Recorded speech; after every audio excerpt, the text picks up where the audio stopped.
সমাধান চাও যদি জীবনে, মরণে ফিরে যাও, খুঁজে নাও, চোখ রাখো কোরআনে। টেকনাফ থেকে তেতুলিয়া, রূপসা থেকে পাটুরিয়া, সবার মুখে একটাই শুনি, সৎলোকের শাসন চাই, আল কোরআনের আইন চাই, এটাই আমাদের জয়ের ধ্বনি। গত 24 জুলাই ফেনী পরশুরাম এলাকায় লিটন ও মিল্লাত নামে দুজন বাংলাদেশি ভাইকে গুলি করে হত্যা করছে ভারত। বিশ্ব মানবাধিকার সংস্থার রিপোর্ট অনুযায়ী 2009 সাল থেকে এখন 2025 সাল এই পর্যন্ত বাংলাদেশি 600 নাগরিককে সীমান্তে গুলি করে হত্যা করছে ভারত।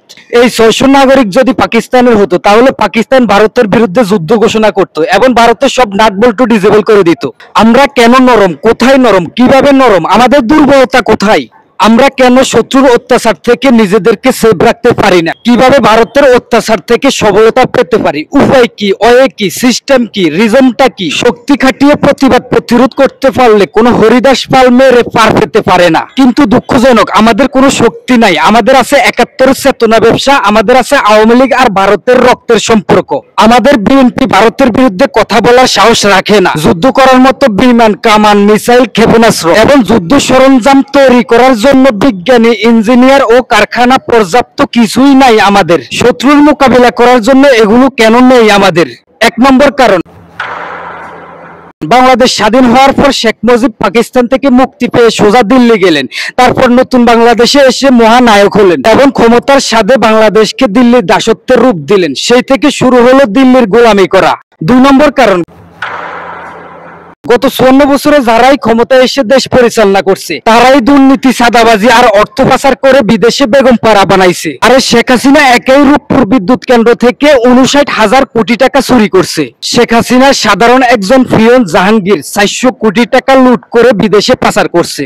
ফরিদপুর জেলা ছাত্রলীগের সাধারণ একটা সভাপতি, সে একাই 2000 কোটি টাকা পাচার করছে বিদেশে। একবার চিন্তা করেন, শেখ হাসিনার ছেলে সজীব ওয়াজিদ জয় একাই 62 বিলিয়ন ডলার পাচার করছে বিদেশে। এভাবে ফিয়ন থেকে ড্রাইভার, ড্রাইভার থেকে সরাসরি প্রধানমন্ত্রী গত 15-16 বছরে 240 বিলিয়ন মার্কিন ডলার পাচার করছে বিদেশে। এত বেশি টাকা পাচার হয়ে গেলে দেশে অবশিষ্ট আর কোনো টাকা থাকে কিনা বলেন? 54 বছরে যারাই ক্ষমতা আসলো, একজন ফিয়ন, ড্রাইভার, আমলা, কামলা, এসপি, ডিসি, এমপি, মন্ত্রী এবং কি সরাসরি প্রধানমন্ত্রী, এভাবে ভাগে যোগে রাষ্ট্রের টাকা সবাই যদি পাচার করে বিদেশে, তাহলে রাষ্ট্রের প্রয়োজনীয় সরঞ্জাম কেনার টাকা কোথায় পাবেন? রাষ্ট্রের নিত্যপণ্যের দাম কিভাবে সুলভ রাখবেন? নিত্যপণ্যের দাম যদি আকাশচুম্বী হয় তাহলে কিভাবে, কোথায় থেকে ভর্তুকি দিবেন? চাহিদা অনুযায়ী বিদ্যুৎ, গ্যাসের অভাব কিভাবে পূরণ করবেন? দেশের শিক্ষা কারিকুলাম কিভাবে উন্নত করবেন? স্বাস্থ্য ব্যবস্থা কিভাবে ডেভেলপ করবেন? দেশে হাজার লক্ষ বেকার যুবকের কর্মসংস্থান কিভাবে তৈরি করবেন?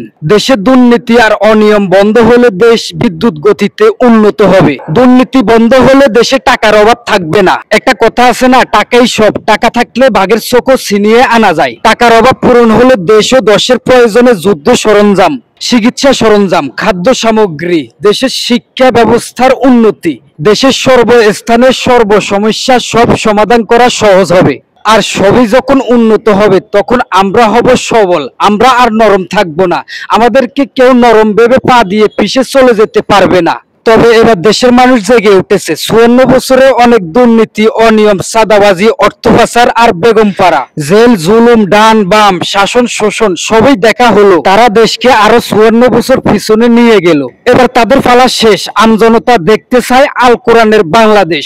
সব সমস্যার সমাধান দিতে পারে আল কোরআন। সমাধান চাও যদি জীবনে, মরণে ফিরে যাও, খুঁজে নাও, চোখ রাখো কোরআনে। টেকনাফ থেকে তেতুলিয়া, রূপসা থেকে পাটুরিয়া, সবার মুখে একটাই শুনি, সৎলোকের শাসন চাই, আল কোরআনের আইন চাই, এটাই আমাদের জয়ের ধ্বনি।